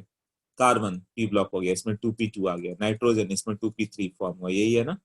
ऐसे करते करते हीलियम तक जाओगे तो 2p6 तक गया। क्लियर हुआ। ये सब क्या हो जाएंगे, पी ब्लॉक के एलिमेंट्स। आउटर सेल कॉन्फ़िगरेशन दिया हुआ NH2 से Np16। अब ये सब मेनली क्या है, नॉन मेटल्स है। वैसे तो इसमें सब मेटलॉइड्स भी आ जाता है ना। ये सब नॉन मेटल्स होते हैं, इसमें मेटल्स भी है और मेटलॉइड्स भी है। Boron, aluminium, gallium, indium, thallium. तो नीचे की ओर मेटालिक कैरेक्टर बढ़ते जाएंगे, इधर मेटालिक कैरेक्टर इंक्रीजेस। तो स्टार्टिंग में नॉन मेटल है, बाद में मेटल्स, मेटलॉइड, फिर नॉन मेटल्स ऐसे आने लगते हैं, carbon, silicon, germanium, tin, lead. Last वाले मेटल की ओर चले गए, बीच वाले मेटलॉइड की ओर चले गए। स्टार्टिंग में तुम्हारा क्या है, नॉन मेटल्स की ओर हो गया। सब में एक कैरेक्टर आता है, तो मेटलॉइड तो बाद में डिस्कस करेंगे। क्या दिया, these elements are non metals mostly और metalloids, few of them are metal also, जैसे थैलियम, लेड, टिन, ये सब बिस्मथ वगैरह मेटल्स है। These elements form covalent compound। P block वाले सारे कोवेलेंट बनते हैं, CO2, SiO2, HNO3, H2SO4, HClO4। P block elements have what? Relative higher metallic bond strength than S block element। हाँ, metallic bond strength in the period increases। Thallium, bismuth वगैरह बहुत strong metallic bond बनाते चले जाते हैं। These elements acts as strong oxidizing agent। ये तभी बताया कि P ब्लॉक वाले क्या होंगे, इलेक्ट्रॉन कैप्चर करते हैं, हैलोजन, ऑक्सीजन सब इलेक्ट्रॉन खींचते हैं दूसरे से, तो खुद रिड्यूस होते हैं, दूसरे को ऑक्सीडाइज करते हैं। ये क्लियर हो गया।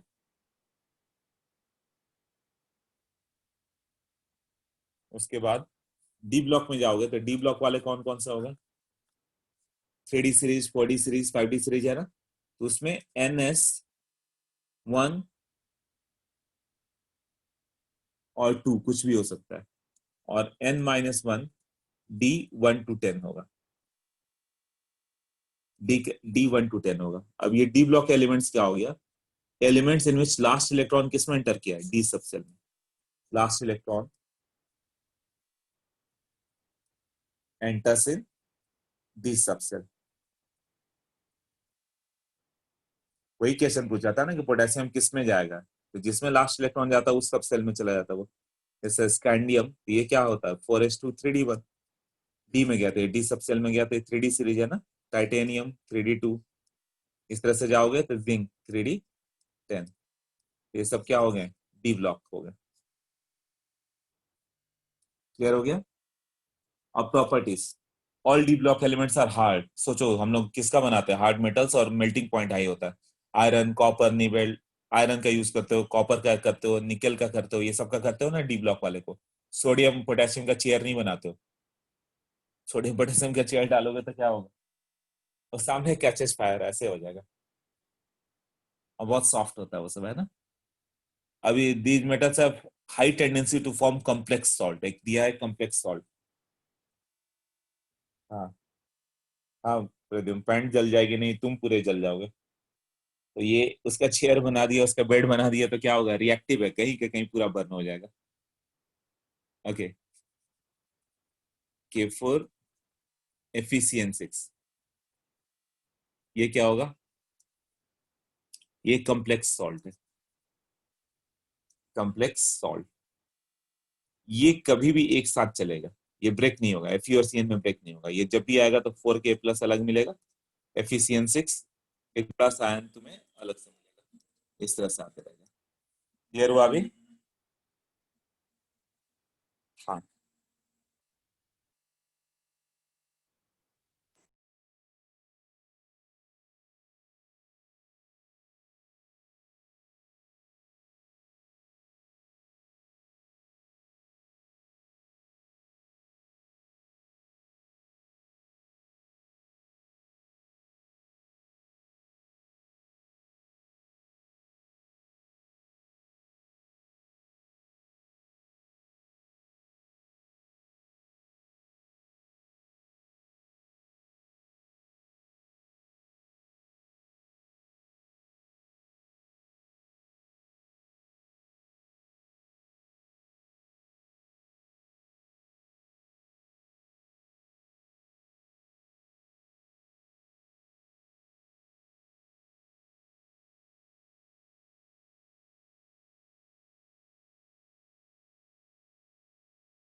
हाँ बताओ,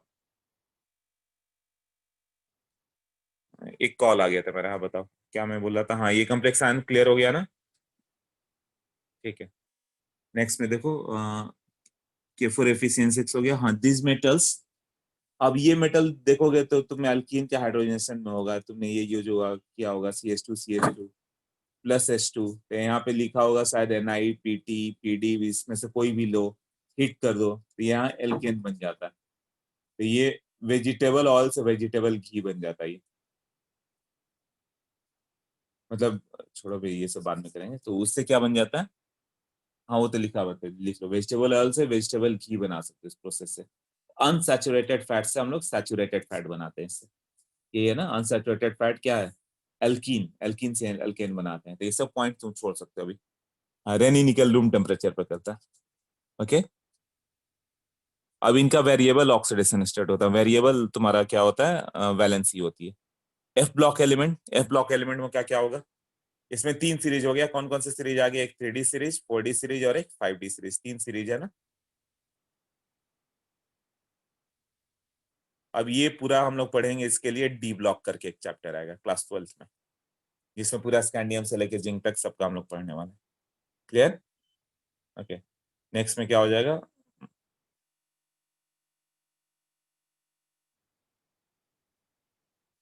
हाँ उसके बाद पे चलो एफ ब्लॉक एलिमेंट।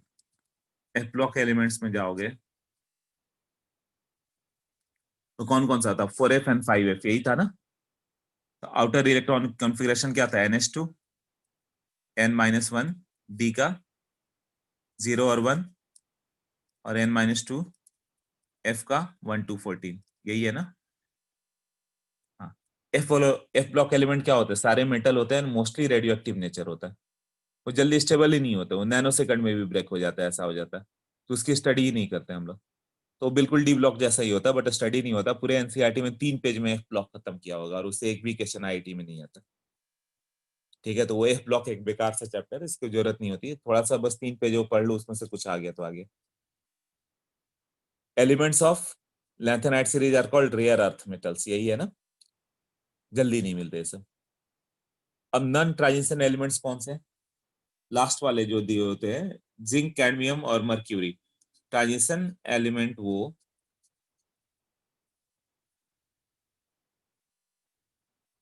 जिसमें वैकेंट डी ऑर्बिटल हो। तो जिंक, कैडमियम एंड मर्क्यूरी ये डी ब्लॉक एलिमेंट्स हैं, डी ब्लॉक के एलिमेंट्स हैं ना, but not transition metals.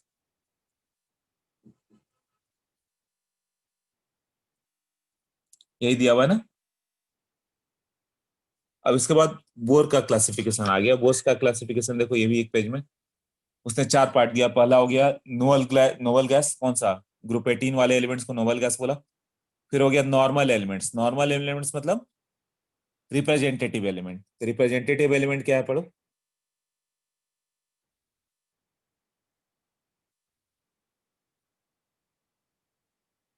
Normal S and P block को हम लोग क्या बोलेंगे, रिप्रेजेंटेटिव एलिमेंट, यही है ना। वही पूरे पीरियोडिक टेबल को रिप्रेजेंट करते हैं। क्लियर हुआ, एक्सक्लूडिंग नोबल गैस, क्योंकि नोबल गैस को अलग रखोगे। नोबल गैस में कंप्लीट है ना, वो नहीं। S block and P block elements excluding noble gas, उसको नॉर्मल ये बोलते हैं, नॉर्मल एलिमेंट्स या रिप्रेजेंटेटिव एलिमेंट। ठीक है, क्लियर है। ट्रांजिशन एलिमेंट क्या हो गया, वही डी ब्लॉक है, बट डी ब्लॉक में जिंक, कैडमियम, मर्क्यूरी छोड़ दो तो दिया हुआ वहां पे। Earlier D block elements were considered as transition element, but regarding to the latest definition, all transition elements are D block element, but all D block elements are not transition elements. लिखा हुआ है ना। क्यों ऐसा लिखा हुआ है, जितने ट्रांजिशन एलिमेंट है वो कौन से हैं, ग्रुप 3 से लेके ग्रुप 11 तक वो ट्रांजिशन एलिमेंट्स वो डी ब्लॉक के अंदर ही है, but all d block elements are not transition element, क्योंकि जिंक, कैडमियम, मर्क्यूरी इसमें डी कंप्लीटली फिल्ड है। तो डी ब्लॉक के जरूर हैं, बट ट्रांजिशन नहीं है। तो ट्रांजिशन एलिमेंट्स वहां पे नीचे सही से लिखा हुआ है, those elements whose ionic or atomic form has incomplete d subshell are called transition element. The zinc, cadmium, mercury are block elements, are not transition elements, है ना. फिर इनर ट्रांजिशन एलिमेंट जो ट्रांजिशन एलिमेंट के अंदर placed हो गए, कौन सा 4f सीरीज और 5f सीरीज, लैंथेनाइड और एक्टिनाइड, उसको बोलेंगे इनर ट्रांजिशन एलिमेंट्स. क्लियर हुआ. इसके बाद हम लोग एक रूल पढ़ लेते हैं, that is called Slater's rule, screening effect और शील्डिंग इफेक्ट. उसके बाद एटॉमिक प्रॉपर्टीज और पीरियोडिसिटी हम लोग करेंगे.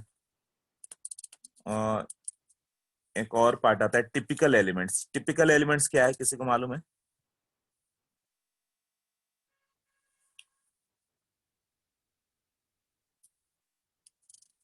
बुकलेट भी एक बार पढ़ लेना. जब नोट्स बनाओगे तो मेरे नोट्स जो मैं भेज रहा हूँ प्लस बुकलेट, उसको मिक्स करके एक अपना नोट्स बनाओगे और जरूर बना लोगे. वो पेज उसी को रिवाइज करोगे. कभी पीडीएफ से रिवीजन नहीं होता, हमेशा तुम्हारा हार्ड कॉपी ही लर्न होता. तो सबके अपने नोट्स हो जाने चाहिए. जो मैंने भेजा पीडीएफ उसको हर एक पेज पर नोट करते जाओ, प्लस बुकलेट से कुछ पॉइंट्स उसमें ऐड करते जाओ जो जो तुम्हें लगे. तो उसमें ये सब डेफिनेशन होगा. टिपिकल एलिमेंट्स नहीं पूछेगा, बोर्ड्स वगैरह में कभी आ गया तो आ गया. टिपिकल एलिमेंट्स क्या हो गया, थर्ड पीरियड एलिमेंट को बोलते हो. क्यों? जैसे कि lithium, hydrogen, lithium, sodium, potassium, rubidium, caesium. तो सोडियम से सबकी प्रॉपर्टी मैच करेगी. लिथियम एक्सेप्शनल प्रॉपर्टी है, एक्सेप्शनल प्रॉपर्टी. वो मैग्नीशियम से मैच करता है, डायगोनल रिलेशनशिप में होता है. उसी तरह Mg का एल्यूमिनियम से मैच करता है. बट कैल्शियम टिपिकल एलिमेंट है इसका. कौन कौन सा टिपिकल एलिमेंट हो गया, सोडियम से इधर जाते हुए. तो थर्ड पीरियड वाले को टिपिकल एलिमेंट कहेंगे. क्यों? वो टिपिकली उस ग्रुप का एलिमेंट है, उससे सबकी प्रॉपर्टी मैच करेगी, उसके नीचे वाले की, ऊपर वाले से नहीं. लिथियम मैग्नीशियम से मैच करेगा, मैग्नीशियम एल्यूमिनियम से मैच करेगा, तो उसको नहीं करता हम लोग. ओके,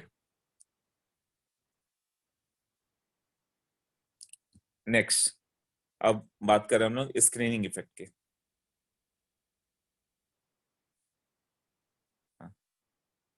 स्क्रीनिंग इफेक्ट,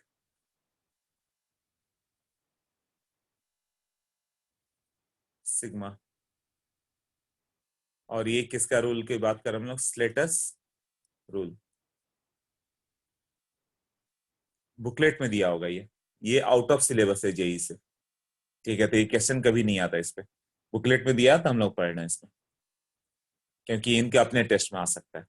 उसमें एक कंसेप्ट आता है effective nuclear charge, that is Z star. मतलब इफेक्टिव न्यूक्लियर चार्ज कितना होगा, एक न्यूक्लियस पे इफेक्टिवली कितना चार्ज वर्क कर रहा है, वही है, उसको बोलेंगे इफेक्टिव न्यूक्लियर चार्ज. जैसे कि तुमने जेड ही प्रोटॉन रखा और जेड ही की जगह एक नाम ही ले कर दें हम लोग,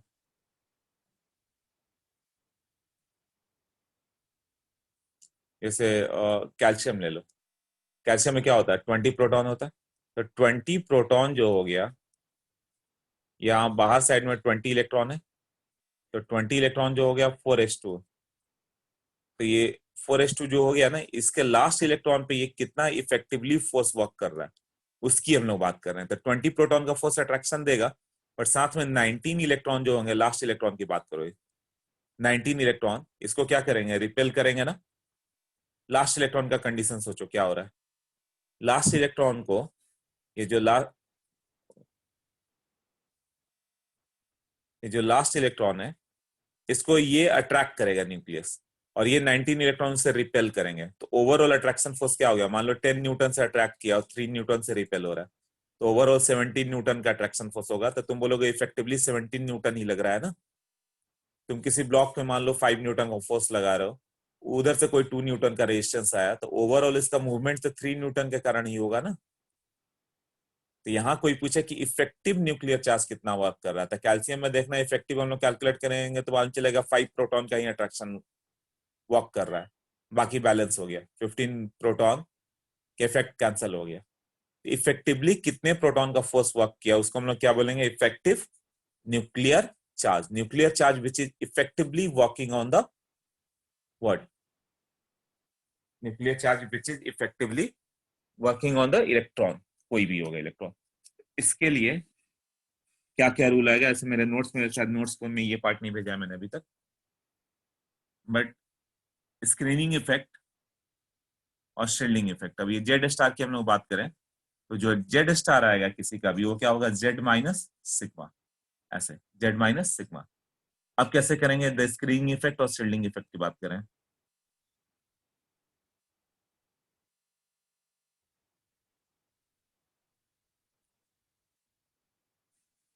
ये क्या हो गया, the decrease in the force of attraction, the decrease in the force of attraction exerted by the nucleus on the valence electron, on the valence electron बोल सकते हो।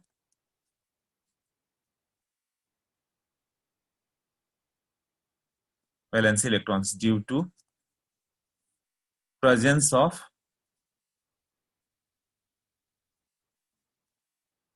electrons in the inner cell।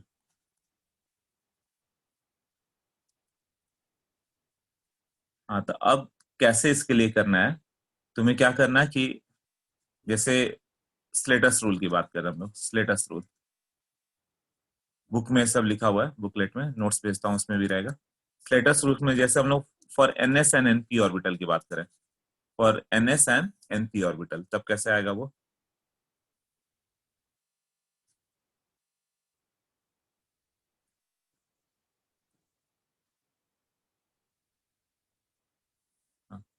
For NS and NP orbital. तो तुम्हें कैसे लिखना है, उसने Slater ने क्या लिखा था जो अपना पेपर पब्लिश किया था, उसने इस तरह से ग्रुप बनाया है, s p then 3s 3p, s और पी को एक माना उसने, डी को अलग कर दिया। और इसको अब ऑफ प्रिंसिपल नहीं लिखना है, 1936 के आसपास था इसका पेपर था, 3s 3p देन 3d लिखा। उसके बाद क्या लिखा उसने, उसके बाद लिखो 4s 4p देन क्या आ जाएगा 4d 4f, ऐसे लिखते जाना। 4d 4f का एक ग्रुप होगा, देन 5s 5p एक ग्रुप वाले, और इधर क्या आ जाएगा देन 5d 5f एक ग्रुप वाले होंगे, 5d 5f ऐसे। अब जो इलेक्ट्रॉन्स राइट साइड में हो वो उसको नो स्क्रीनिंग इफेक्ट, इलेक्ट्रॉन्स जो राइट साइड में 2ns एंड np है, electrons to the right of ns np क्या होगा, are not affecting in shielding, are not effective in shielding. तुम्हें बचाएगा कौन, मान लो कोई न्यूक्लियस है, तुम्हें ऐसे न्यूक्लियस ऐसे अट्रैक्ट कर रहा है, तो जो तुम्हें बीच में आएगा वो बचा सकता है, जो बाहर है वो कैसे बचाएगा इधर। तो आउटसाइड वाले इलेक्ट्रॉन इसको प्रोटेक्ट नहीं करते, अंदर वाले रिपेल करके प्रोटेक्ट करते हैं, इसको आने नहीं देते। इसलिए जो अंदर वाले वही प्रोटेक्शन देंगे, और वो भी उनका कंट्रीब्यूशन तुम्हें कैसे लेना है, कंट्रीब्यूशन की बात करें सिग्मा, तो एनएस एनपी जो साथ वाले हैं उनका कंट्रीब्यूशन थोड़ा कम आएगा, 35% प्रोटेक्ट करेंगे, है ना। जैसे न्यूक्लियस हो गया और यहाँ पे इलेक्ट्रॉन है, तो जो इसके साथ वाले इलेक्ट्रॉन है रिपल्सन देंगे, बट उतना ज्यादा रिपल्सन नहीं देंगे, तो साथ वाले है ना, बट जो अंदर वाला है वो ज्यादा रिपेल करेगा, और जो एकदम न्यूक्लियस के अंदर वाले वो ज्यादा रिपेल करेगा। तो रिपल्सन का टेंडेंसी क्या होता है, इसका 35% प्रोटेक्शन ये देगा। और वही n-1 सेल पे चले जाओ, पेनल्टीमेट सेल पे, तो वो कितना कंट्रीब्यूट करेगा 0.85। और n-2 ऑनवर्ड्स इधर चलते जाओ, n-2 n-3 कोर सेल, ये हो गया पेनल्टीमेट, और ये हो गया कोर सेल। तो पेनल्टीमेट का कितना हो गया, इतना 0.85, और कोर सेल का कंट्रीब्यूशन कितना होगा 1। ठीक है, बट यही 1s रहेगा ना, फॉर 1s यदि लास्ट सेल 1s है तो इसके लिए कंट्रीब्यूशन 0.3 लेना। तो ये एक टेबल होगा जो तुम्हारे बुकलेट में दिया हुआ, क्लियर। तब इसका कंट्रीब्यूशन कैसे लेंगे, तो फॉर डी और ई वो भी देख ही लेते हैं।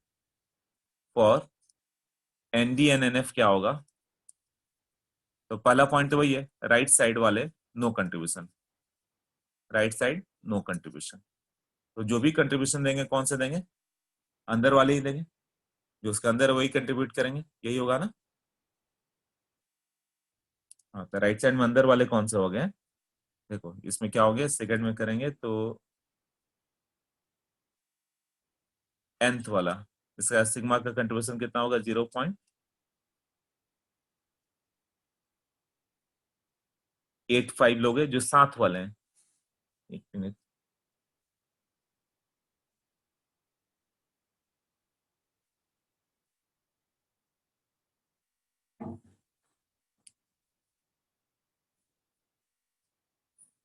इसमें जो साथ वाला है उसका 0.35 35% कंट्रीब्यूशन तो आ गया, बट अब इसमें 85% वाला कंट्रीब्यूशन नहीं रहेगा, ऑल अदर ग्रुप जो होंगे 1 करेंगे, है ना। मतलब ये जो साथ वाले होंगे उनका 0.35 होगा, और n-1 वाले, n-2 वाले, n-3 वाले डायरेक्ट 1, इनका कंट्रीब्यूशन 1 होगा। अब इसका क्या मतलब, अभी कुछ नहीं समझ में आया होगा तुम्हें, अब मैं जैसे ही एग्जांपल दूंगा तुम्हें सब समझ में आ जाएगा ये कंट्रीब्यूशन का क्या मतलब हो गया, कैसे कर रहे हैं। देखो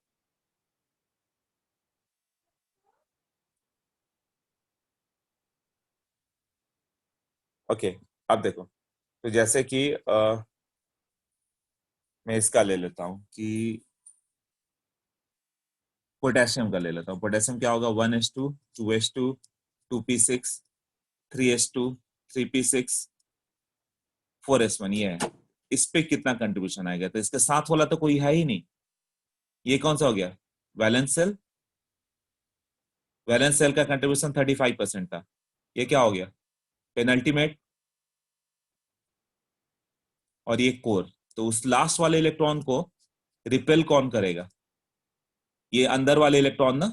ये तो इस इलेक्ट्रॉन की बात ही कर रहे हैं हम लोग। पोटेशियम में 19 प्रोटॉन है, ये 4s1 वाला है, तो 4s1 को रिपेल करने वाले कौन कौन से हैं, 1s2 2s2 2p6, ये सब है। तो इसका कंट्रीब्यूशन कितना आता है 1, और 3s2 3p6 वो थोड़ा दूर पड़ गया है, इनका कंट्रीब्यूशन थोड़ा कम आएगा, कितना 0.85% और 4s वाले में कोई साथ वाला है नहीं, 4s 4p में और कोई नहीं है जो प्रोटेक्ट करे।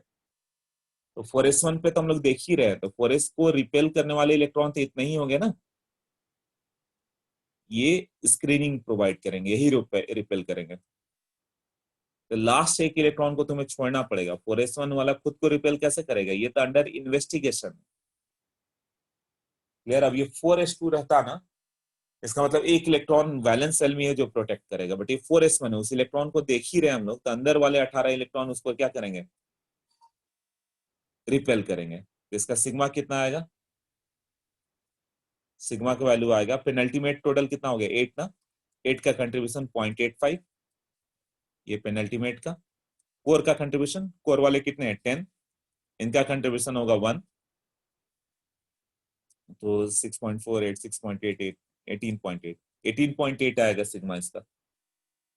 मतलब 18.8 प्रोटॉन के इफेक्ट को न्यूट्रलाइज कर देंगे। तो ओवरऑल कितने प्रोटॉन का वर्क किया, 19 माइनस कुछ रॉन्ग हो गया लगता है, 8 into 8 6.8, हाँ ये तो ये 16.8 आ रहा है। तो 16.8 के इफेक्ट को न्यूट्रलाइज कर दिया उसने। तो ओवरऑल कितने प्रोटॉन का फोर्स वर्क किया 2.2। मतलब जो 4s1 है ना, उसके ऊपर ओवरऑल 2.2 का ही प्रोटॉन का फोर्स वर्क करेगा। बाकी प्रोटॉन क्या होंगे, इलेक्ट्रॉन उसके इफेक्ट को बैलेंस कर देगा। अब तुम्हें इसका बताना है 3p6 4s1, इसके एक इलेक्ट्रॉन का क्या होगा, इस पे सिग्मा क्या आएगा।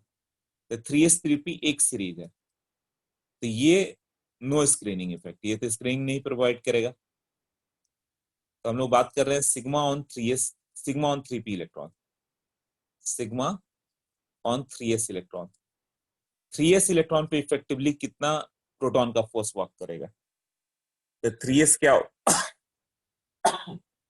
3s के साथ वाले ये बैलेंस हो गया, तो टोटल 8 इलेक्ट्रॉन है, हाँ कैलकुलेट हो जा रहा है। 7 इलेक्ट्रॉन इसको प्रोटेक्शन देंगे। 3s1 वाले में इसको प्रोटेक्शन देने वाला कौन सा होगा, एक s का एक इलेक्ट्रॉन एंड p का 6, तो 7 इलेक्ट्रॉन कंट्रीब्यूशन देंगे कितना 0.35, और ये 8 कितना प्रोटेक्शन देंगे 0.85, और अंदर वाले का कंट्रीब्यूशन क्या था 1 था, मतलब 2 into 1, तो इतना कंट्रीब्यूशन आ गया। तो कितना आ जाएगा ये 7 into 3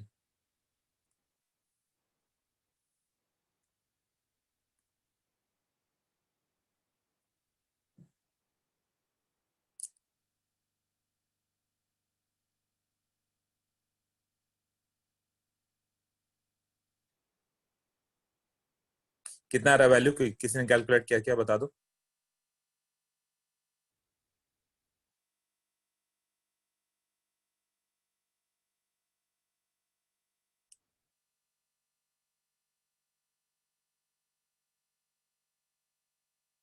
कितना टाइम, अच्छा 11.25, ठीक है। ये 11.25 आ गया। तो effective nuclear charge on 3s electron कितना होगा, ओवरऑल इफेक्टिवली कितने प्रोटॉन का फोर्स वर्क किया इसके ऊपर, कितना प्रोटॉन था 19, और 11.25 का इफेक्ट बैलेंस हो गया, तो रेस्ट कितना हो गया 7.75 का प्रोटॉन का फोर्स वर्क करेगा। सिग्मा ऑन 2p कितना होगा, 2p के एक प्रोटॉन की बात करें, 2p के एक इलेक्ट्रॉन की बात करें तो 7 इलेक्ट्रॉन ऐसे हैं, तो 7 इंटू 0.35 प्लस पेनल्टीमेट वाला 2 है, तो 2 इंटू 0.85, यही होगा ना। सोचो क्या बोलना मैं,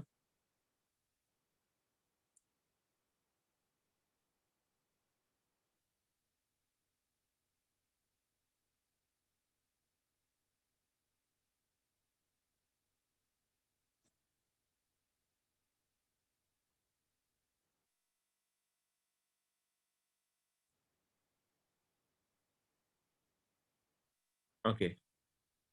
अब मान लो कि मैं आयरन का एग्जांपल देता हूं।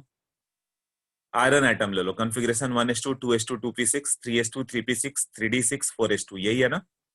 4s वाले इलेक्ट्रॉन पे स्क्रीनिंग कितना होगा, 3d पे कितना होगा, 3s 3p पे कितना होगा, 2s 2p पे कितना होगा, 1s पे कितना होगा, ये बताओ।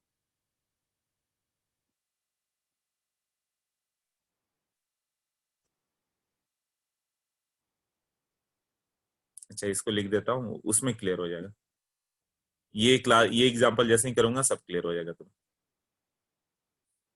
आयरन, पहले थोड़ा तुम भी सोच लो। आयरन है 26, ये क्या हो गया 1s2 2s2 2p6 3s2 3p6 3d10 3d6, इसको ऐसे लिखना ग्रुप वाइज, 4s2 सब ऐसे शेल नंबर वाइज लिखना था, है ना। तो calculation of effective nuclear charge, shielding effect, shielding या स्क्रीनिंग मतलब सिग्मा इफेक्ट ऑन, पहला है 4s, 4s पे क्या आएगा सिग्मा वो बताओ। 3d पे कितना आएगा, 3s 3p होगा तो कितना होगा, 2s 2p हुआ तो कितना होगा, 1s पे हुआ तो कितना होगा। 4s का क्या लिखेंगे, 4s2 एक इलेक्ट्रॉन पे तो रिपल्शन देखना ही है, तो उसको एक ही इलेक्ट्रॉन रिपेल करेगा ना, ये सबको क्लियर है ना। -1 करके देखना होगा, 4s2 मतलब एक इलेक्ट्रॉन जो हो गया उस पे स्क्रीनिंग इफेक्ट देखता है, तो उसको कितने इलेक्ट्रॉन रिपेल करेंगे, रेस्ट ऑल ना, उसको खुद को छोड़ के 1 इलेक्ट्रॉन आएगा, कितना कंट्रीब्यूशन वाला 0.35, ये कौन सा हो गया बैलेंस सेल। पेनल्टीमेट का कितना लोगे 0.85 ना, पेनल्टीमेट कितना है देखो, अच्छा लिखो बताओ मुझे।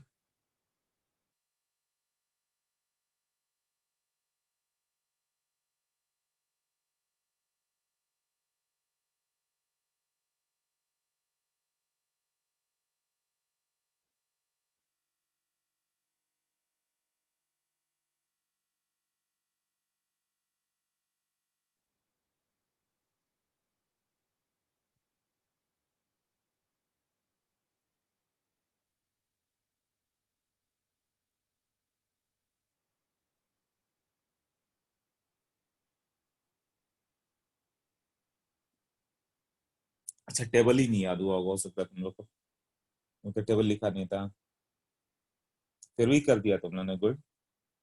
आयुष सचल ने ट्राई किया, ठीक है।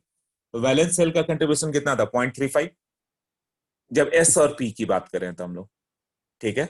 उसके अंदर वाले का कंट्रीब्यूशन 85%, 85% मतलब 14 इलेक्ट्रॉन है जो 85% कंट्रीब्यूट करेंगे। और कोर सेल वाले कितने होंगे उसके अंदर वाले 1s2 2s2 2p6, 10 इलेक्ट्रॉन होंगे ना कोर सेल, तो वो 100% प्रोटेक्शन देंगे। तो साथ वाला 4s वाला कितना कंट्रीब्यूट, 4s वाला कितना दिया है इसमें 0.35, पेनल्टीमेट 0.85, 14 इलेक्ट्रॉन है ना, और ये कोर सेल कितना दे रहा है 100%।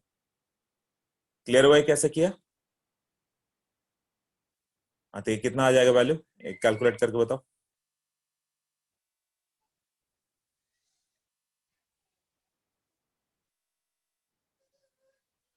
$22.25 है ना, 22.25। तो जेड स्टार फॉर 4S कितना होगा? 26 था और 22.25 का इफेक्ट तो गया, ओवरऑल रेस्ट का यूज करेगा ना वो। 3.75 प्रोटॉन का फोर्स वर्क करेगा उस पर, अट्रैक्शन फोर्स। 3D के लिए क्या लिखेंगे?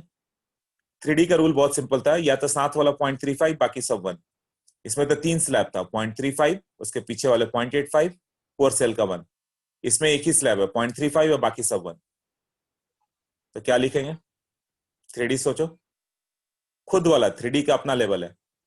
5 जो हो गए वो कितना हो गया? 0.35 एंड रेस्ट ऑल का 1।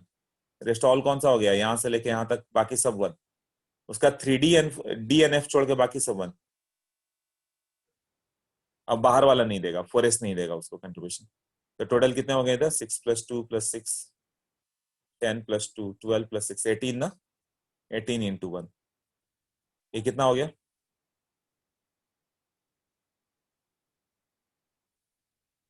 19.75। ओके, तो इसके effective nuclear charge on 3D कितना वर्क करेगा? 26 प्रोटॉन था और 19.75 का इफेक्ट गया, तो कितना बच गया? 6.25 का ना, 6.25 का अट्रैक्शन फोर्स। 3s3p पे क्या करेंगे?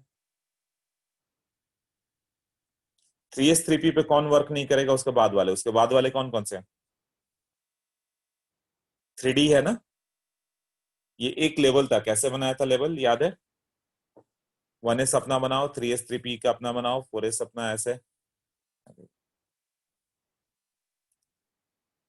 ये 1s अपना हो गया, 2s2p अपने हो गए, 3s3p का अपना लेवल हो गया, 3D अपना हो गया, 4s4p अपना हो गया, ऐसा था।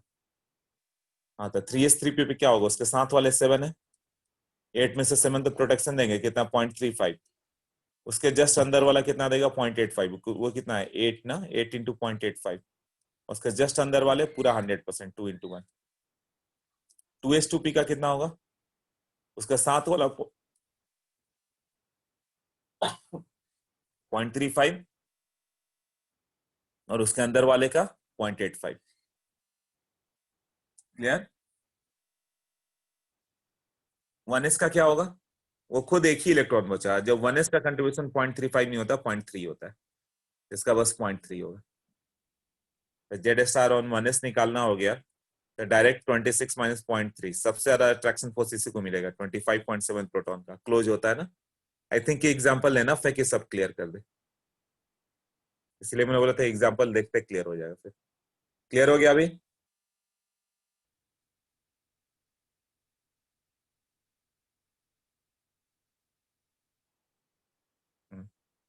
तो ये हर जगह बुक में ये राइट भी नहीं दिया हुआ है और कोई चेक भी नहीं करता, क्यों? क्योंकि आउट ऑफ सिलेबस है, स्लेटस रूल। बट ये मैंने स्लेटस ने क्या पेपर दिया था ना, वो दे दिया डायरेक्ट। ये स्लेटस के पेपर का एग्जाम्पल है, उसने यही एग्जाम्पल दिया। उसने अपना एक रूल दिया कि इफेक्टिव न्यूक्लियर चार्ज इस तरह से कैलकुलेट करेंगे कि कितना इफेक्टिवली फोर्स वर्क कर रहा है, बाकी तो प्रोटॉन बैलेंस कर देगा। आप कोई डाउट है?